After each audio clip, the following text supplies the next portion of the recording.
Si vous avez grandi dans les années 50-60 à proximité de La Rochelle, l'île de Ré, ou bien que vous faisiez partie de ces enfants qui prenaient le bac vers l'île de Ré justement, vous avez peut-être été interloqué par cette forme rouillée, cette cheminée dépassant de l'eau au large du port de la Palisse, plus ou moins découverte en fonction des marées. Peut-être que vos parents ou les anciens qui traînaient le long du port vous répondaient alors « C'est le Champlain ». Cette cheminée est reconnaissable entre mille, droite comme un I, haute, faisant comme une forme de chapeau en son sommet. C'est un navire oublié, mais on sait qu'il a existé. Il reste dans la mémoire de certains passionnés et son histoire demeure pour le moins intéressante, même si sa carrière fut courte. Trop courte. Champlain, pour Samuel de Champlain, explorateur, cartographe, géographe français qui fondera la ville de Québec. Voilà l'origine du nom de ce paquebot de la Transat à qui il souhaite rendre hommage. À la fin des années 20, la Compagnie Générale Transatlantique est prospère et remporte un franc succès avec Île-de-France mis en service en 1927 sur la ligne de New York. Paquebot ultra luxueux, au style art déco et destiné à une clientèle plutôt fortunée. Il est à présent le navire amiral de la flotte. En plus de cela, elle commence à proposer des croisières afin de s'adapter à la demande croissante et pour pallier à l'appauvrissement des flux migratoires vers les États-Unis. Mais en parallèle, il est temps de renouveler sa flotte. Si l'Île-de-France vient prendre la succession du France de 1912, il faut aussi renouveler les petits paquebots destinés à sa clientèle la moins fortunée. La crise économique provoquée par le crash de 29 ne peut que lui donner raison.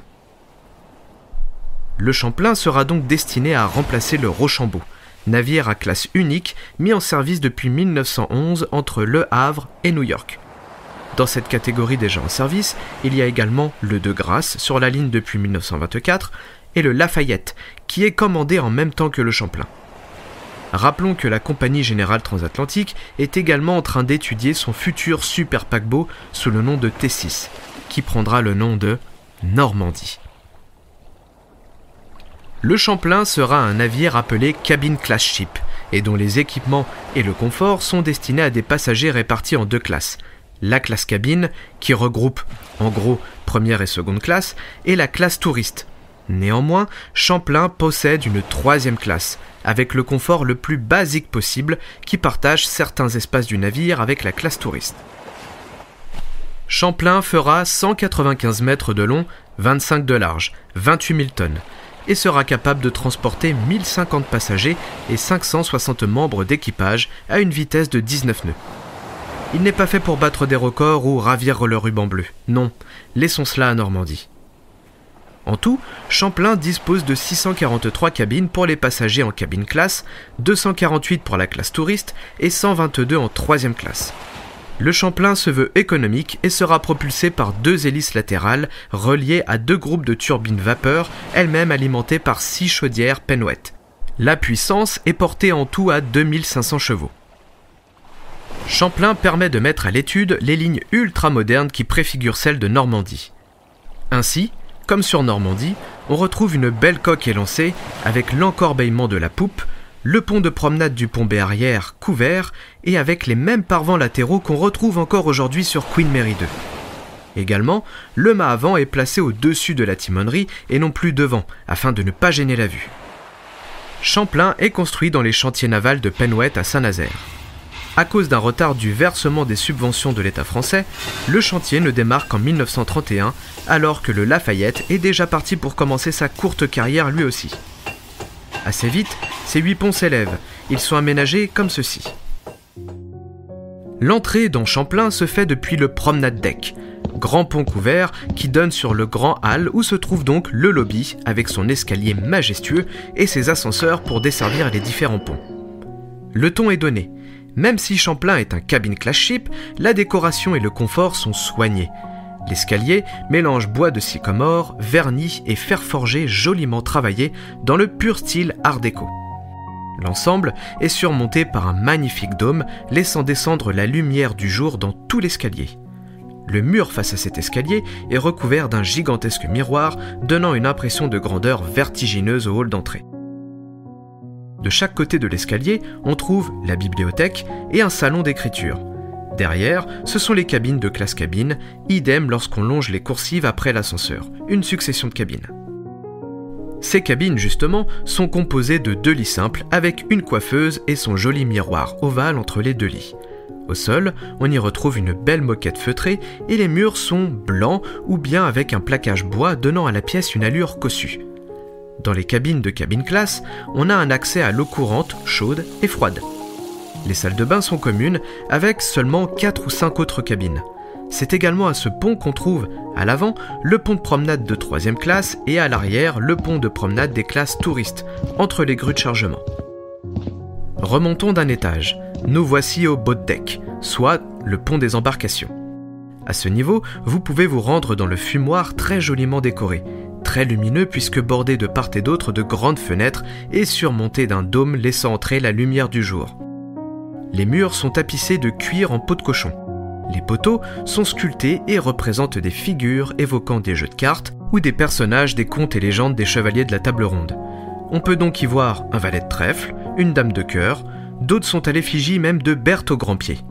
Lancelot du Lac, le roi Arthur, tous ces panneaux sont signés Alfred Bothio. La pièce est meublée avec des petits fauteuils club placés autour de tables carrées. Au fond, sous un tableau, une grande banquette en cuir peut accueillir l'océan de plusieurs convives. Derrière ce fumoir, à l'arrière de Champlain, c'est le café-terrasse, très épuré, avec ses fauteuils en osier blanc et ses petites tables carrées, son bar en forme d'arc de cercle et ses grandes fenêtres donnant vue sur l'arrière du paquebot et ses ponts découverts. Revenons dans le lobby et traversons-le. Nous voici arrivés dans le grand salon. Dessiné par René Proux, un spécialiste de l'aménagement et décoration de paquebots.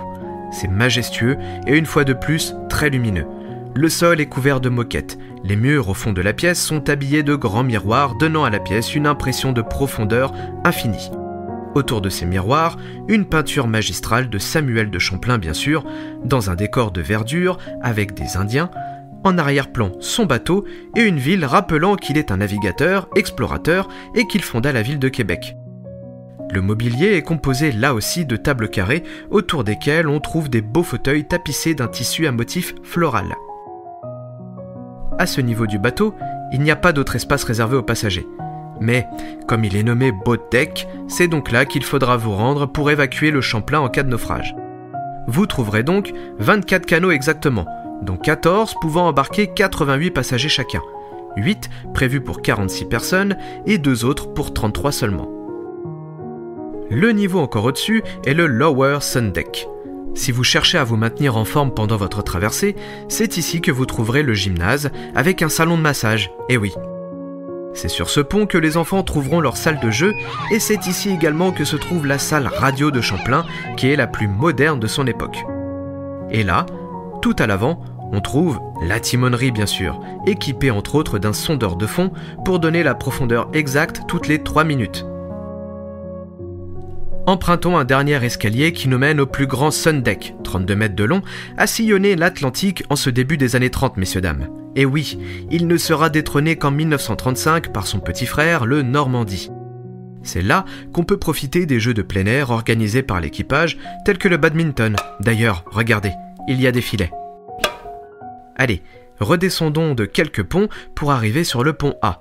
C'est ici que se trouve le salon de coiffure, le cabinet du médecin de bord pour les petits mots et une succession de cabines de classe cabine justement. À l'arrière, le fumoir de classe touriste, ainsi que leur pont de promenade couvert, et tout à l'avant, côté bâbord, le salon très épuré des 3e classes. Épuré, oui, mais non pas moins stylisé. Un lino au sol avec des formes géométriques de différentes couleurs, des fauteuils de bois à l'assise et au dossier recouverts de sky et des jolis luminaires carrés au plafond. Des jeux de société sont à la disposition des passagers. Dans cette pièce, on y retrouve par exemple jeux de dames ou d'échecs. En face de ce salon, de l'autre côté du lobby, c'est le salon de classe touriste. La décoration y est bien plus soignée et n'est finalement pas très éloignée de celle des classes cabines. L'assise des fauteuils est rembourrée, leur forme évasée et accueillante, on trouve des fresques au mur et un très joli miroir rond de bonne taille. Descendons d'un niveau pour arriver sur le pont B. Côté tribord, vers l'avant du Champlain, se trouve l'entrée pour les classes touristes ainsi que leur salon de coiffure. Partant vers l'arrière, une nouvelle succession de cabines. Sur ce pont tout à l'avant, des cabines ou dortoirs pour les stewards et membres d'équipage. Rendons-nous enfin sur le pont C. C'est là que vous trouverez la salle à manger. Nous y descendons par un bel escalier de marbre avec une main courante en fer forgé. Là encore, la décoration est signée René Proux. Les murs sont décorés de panneaux de pierre rose. En son centre, une grande colonne en haut de laquelle trône fièrement une statue féminine symbolisant la jeunesse. À nouveau l'œuvre de Alfred Bothio. Autour de cette colonne sont disposées des tables carrées pour 2, 4 ou 6 personnes. La salle à manger est divisée sur les extrémités par des panneaux en fer forgé sublimement travaillés, lui donnant des airs de patio espagnol. Le plafond est haut et ressemble à une pergola d'où vient la lumière artificielle. Les fauteuils sont habillés de tissus verts et roses, et au mur, on trouve par endroits des œuvres d'art signées Lachenal, Terroir, Dora et Score. Pour mieux vous la représenter, je vous invite à aller voir des photos. J'en posterai sur mes pages Facebook et Instagram. Attenant à cette salle à manger, on trouve la salle à manger des enfants, décorée de panneaux de marqueterie bleus et roses. Au milieu de ce pont, la cuisine bien sûr, avec la boulangerie. Ces aménagements sont communs afin de préparer les repas pour la salle à manger de classe touriste et 3e classe également. Juste derrière la cuisine se trouve cette salle à manger. Plus petite, cela va de soi. La décoration y est plus épurée et moins soignée que celle de leur salon, mais ce n'est que mon avis. On y trouve des nappes à carreaux, des chaises en bois et des petits globes lumineux au plafond.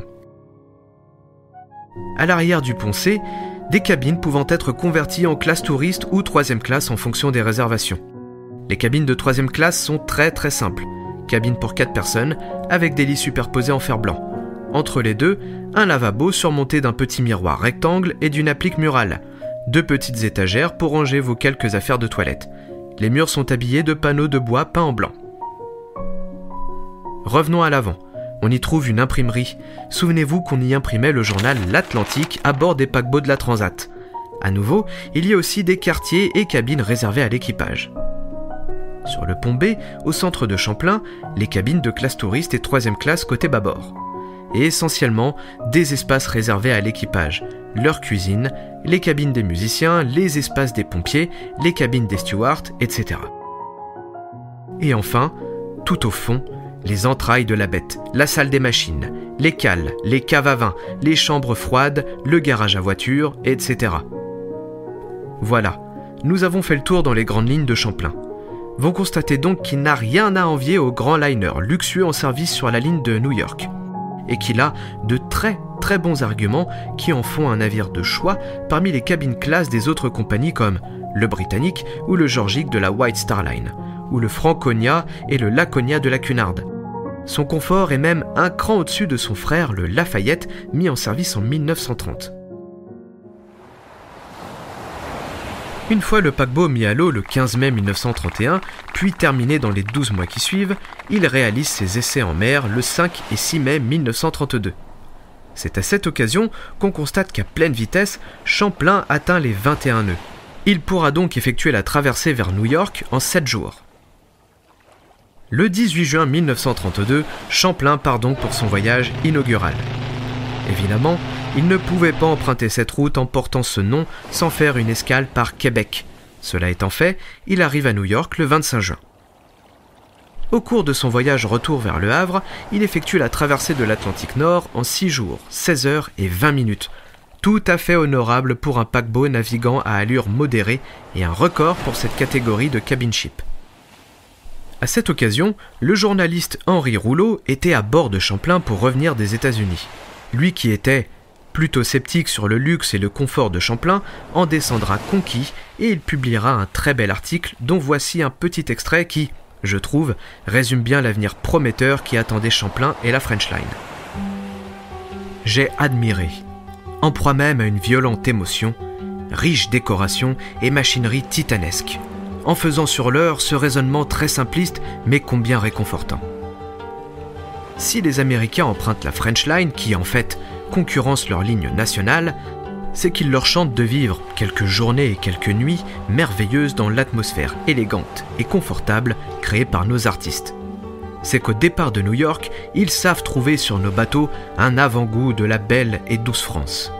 Si leurs dollars sont ainsi drainés par la French Line pour 1 milliard de francs par an, se répartissant entre les industries multiples, les commerçants innombrables, les 25 000 gens de mer et ouvriers des chantiers navals, le fisc français, etc., c'est que nos paquebots, comme le jeune Champlain, grâce à leurs attraits et à leur sécurité sans cesse contrôlée, tiennent haut et ferme le pavillon tricolore et que le rayonnement de notre génie attire et séduit, par ses conceptions inégalées, les cœurs américains.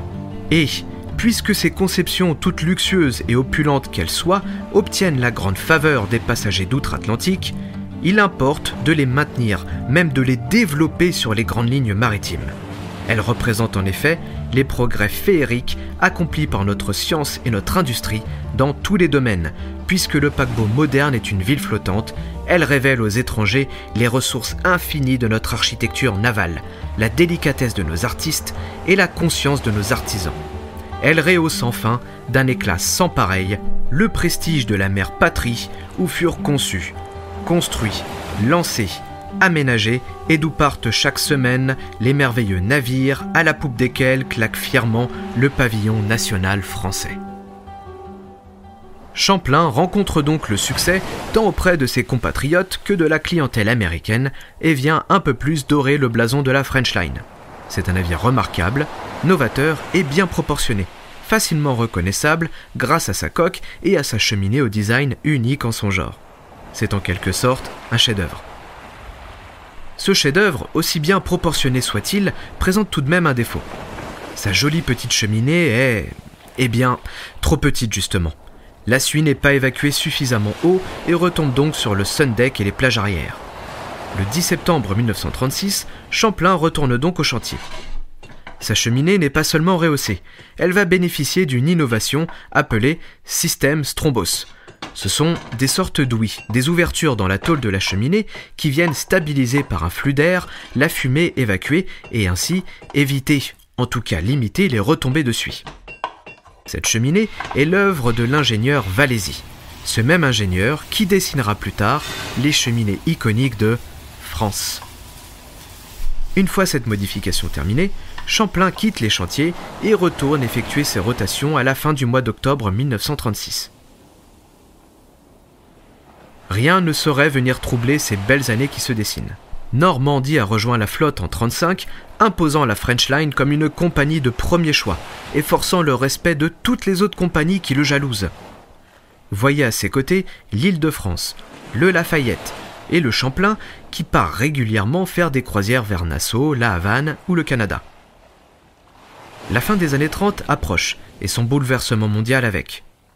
Mes recherches m'ont fait tomber sur un rapport du commandant de bord au cours d'une liaison entre Le Havre et New York, pendant le mois de juillet 1939, moins de 2 mois avant la Seconde Guerre mondiale.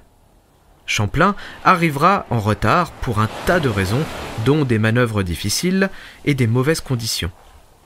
Mais l'une d'entre elles est pour le moins quelque peu originale, suffisamment rare pour être mentionnée. La voici.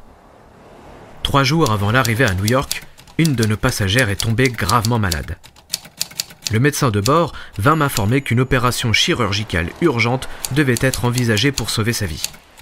J'ai télégraphié aussitôt à l'amirauté canadienne à Halifax, demandant son aide et un destroyer nous fut expédié avec chirurgiens et matériel nécessaire. Il dut parcourir 500 000 marins à la vitesse de 30 nœuds et nous a rejoints en mer dans l'après-midi du 19 juillet. Après consultation à bord, la malade paraissait en meilleures conditions. Il fut décidé qu'il était préférable que nous l'amenions à New York. Cet incident nous a fait une bonne réclame parmi les passagers et la presse à New York. Le déroulement et le stoppage nous ont causé 3 heures de retard.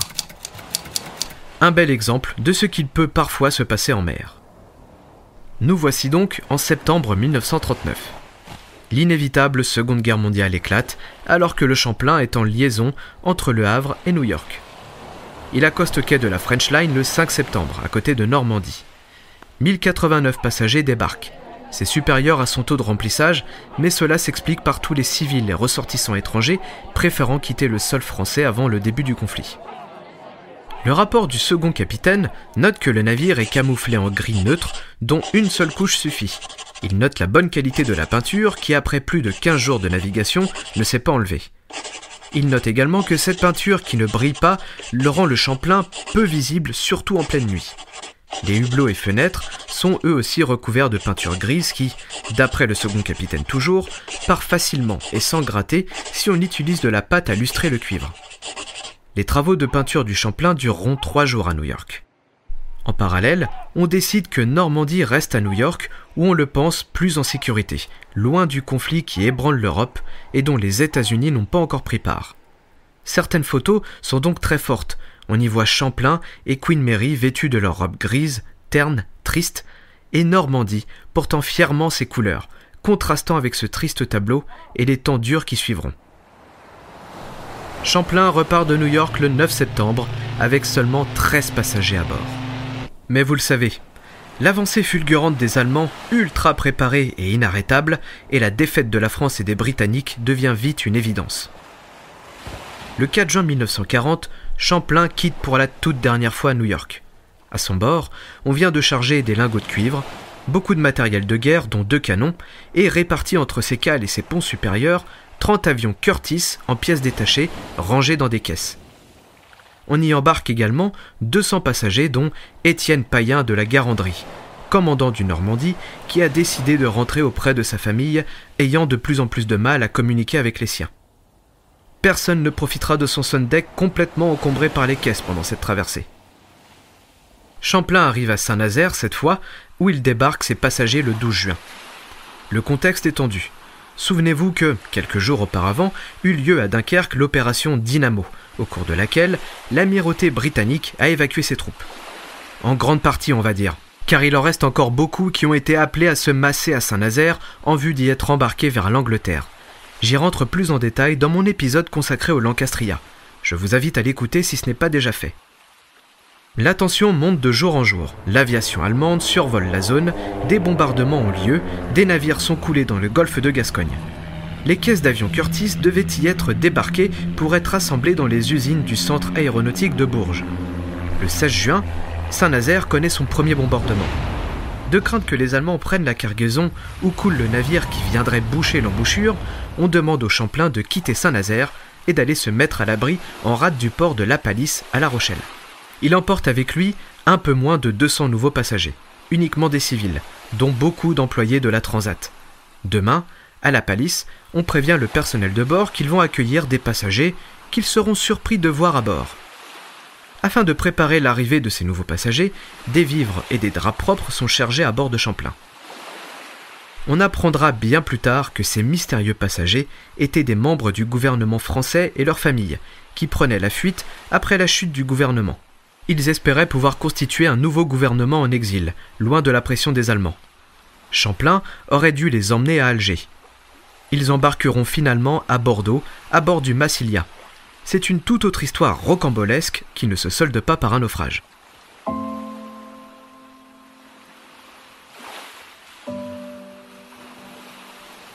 Champlain arrive à La Palisse en fin de journée le 16 juin et reste en rade en attendant qu'on lui demande d'entrer dans le port pour venir décharger ses passagers et son chargement. Il jette son ancre qui vient toucher le fond, scellant à cet instant le sort qui sera le sien. Dans la soirée, l'aviation allemande avait survolé la zone en larguant des mines magnétiques. L'une de ces mines n'est pas très loin du Champlain. La nuit passe, et au matin du 17 juin 1940, avec l'action de la marée, Champlain commence naturellement à tourner sur son ancre. Il est autour de 9h du matin lorsqu'une puissante détonation secoue le Champlain. Il vient de heurter la mine sur tribord arrière, précisément sous la chaufferie. L'arrière se soulève, le panneau de cale vole en éclats, la soute à mazout est éventrée et commence à se répandre autour de Champlain. Immédiatement, le commandant Lescaret fait descendre les cloisons étanches. Tout se passe très vite, à tel point que l'ordre d'évacuation est donné à la voix. Champlain accuse une gîte importante sur bâbord, rendant difficile la mise à l'eau des canots. Beaucoup se laissent alors glisser le long de sa coque et viennent se dépêtrer dans le mazout où ils sont hissés à bord des chaloupes qu'on a réussi à mettre à l'eau. Certaines se sont retournées lors de la mise à l'eau, précipitant dans le mazout ses occupants. Au bout de 7 minutes seulement, Champlain touche le fond à environ 13 mètres, laissant seulement dépasser sa cheminée inclinée à 50 degrés sur bâbord. La violente explosion fut entendue et même ressentie à la palisse. Immédiatement, des bateaux vinrent au secours des naufragés. 270 personnes furent sauvées ce matin-là, passagers et membres d'équipage. On compte 12 morts parmi les mécaniciens présents dans la chaufferie au moment de l'explosion. Évidemment, il y a de nombreux blessés qui sont amenés vers les hôpitaux du coin. Champlain est perdu. Le même jour, quelques heures plus tard, le Lancastria coulera lui aussi à Saint-Nazaire, faisant beaucoup plus de victimes, et c'est ce qui viendra porter confusion sur le naufrage du Champlain. Certains diront qu'il transportait des troupes anglaises. C'est faux, ils confondent avec le Lancastria. L'agonie du Champlain n'est pour autant pas terminée. Le 21 juin, le U-65, sous le commandement du capitaine von Stockhausen, quadrille la zone et il estime probablement que le Champlain pourrait être récupéré, ce qui est tout à fait improbable. Il ordonne alors le tir non pas de une, mais 2 torpilles qui viennent exploser dans la coque du Champlain. Cette démarche était ridicule puisque 3 jours plus tard, La Rochelle sera prise par les Allemands. Au cours du mois de novembre 1940, un ouragan frappe les côtes françaises. La tempête, ses courants et ses vagues puissantes viennent redresser un peu le Champlain. En 1941, les Allemands missionnent l'entreprise marseillaise Serra, spécialisée dans les travaux maritimes. Ils leur demandent de récupérer la cargaison de Champlain et de tenter de le renflouer. Des scaphandriers descendent alors sur l'épave. S'ils parviennent à en extraire toute sa cargaison ainsi que ses machines et beaucoup d'équipements qui permettront aux Allemands d'entretenir entre autres leurs sous-marins, il apparaît en revanche qu'il est impossible de renflouer Champlain, trop endommagé et trop enfoncé dans le fond sablonneux. Au cours de ces opérations, 3 scaphandriers perdent la vie. Une petite anecdote. Un jour, l'un d'entre eux qui travaillait à remonter des cales la cargaison remonte précipitamment sur sa barque et sort discrètement de sous son plomb un lingot de cuivre qu'il tend à son collègue en lui faisant signe de le cacher. Il répète cette action plusieurs fois sous le regard interloqué de son collègue qui finit par ouvrir la vitre de son scaphandre et lui demande ce qu'il fait. Il lui rétorque alors que c'est de l'or et il demande prestement de le cacher. Son collègue lui fait alors remarquer que ce n'est pas de l'or mais du cuivre. L'affaire ne s'arrête pas là. Le responsable de chantier constate un jour que l'une des barques est plus enfoncée que les autres dans l'eau. En inspectant cette barque, il découvre que des lingots de cuivre ont été attachés en dessous. La guerre prit fin, vous le savez. Mais le Champlain demeura ainsi, perdant petit à petit sa couleur grise, laissant à nouveau deviner la couleur rouge et noire de sa cheminée, qui devint ensuite rouille, laissant apparaître les traces du rehaussement de sa cheminée, dont on voit nettement sur les photos la découpe et les tôles ajoutées. Il passa entre les mains de plusieurs entreprises entre la fin des années 40 et 50, qui tentèrent à leur tour de le renflouer pour aller le démanteler. Tous arrivèrent au même constat, c'est impossible. C'est ainsi que, bien avant la construction du pont de l'île de Ré qui ne sera ouvert qu'en 1988, tous ceux qui souhaitaient rejoindre l'île devaient le faire par bateau ou par le bac. Ils pouvaient alors observer la triste silhouette du Champlain, rappelant les heures sombres de l'occupation pour certains, ou se souvenant de sa splendeur pour ceux qui avaient eu la chance de voyager à son bord ou de le voir passer au large des belles côtes françaises. Peut-être imaginait-il sa sublime salle à manger complètement submergée, recouverte de sédiments, son mobilier se désagrégeant sous le plancton et les algues qui prenaient possession des lieux. Peut-être tendait-il l'oreille pour entendre claquer une tôle rouillée, comme un signe de salut de Champlain, que seuls les mouettes et goélands viennent à présent visiter.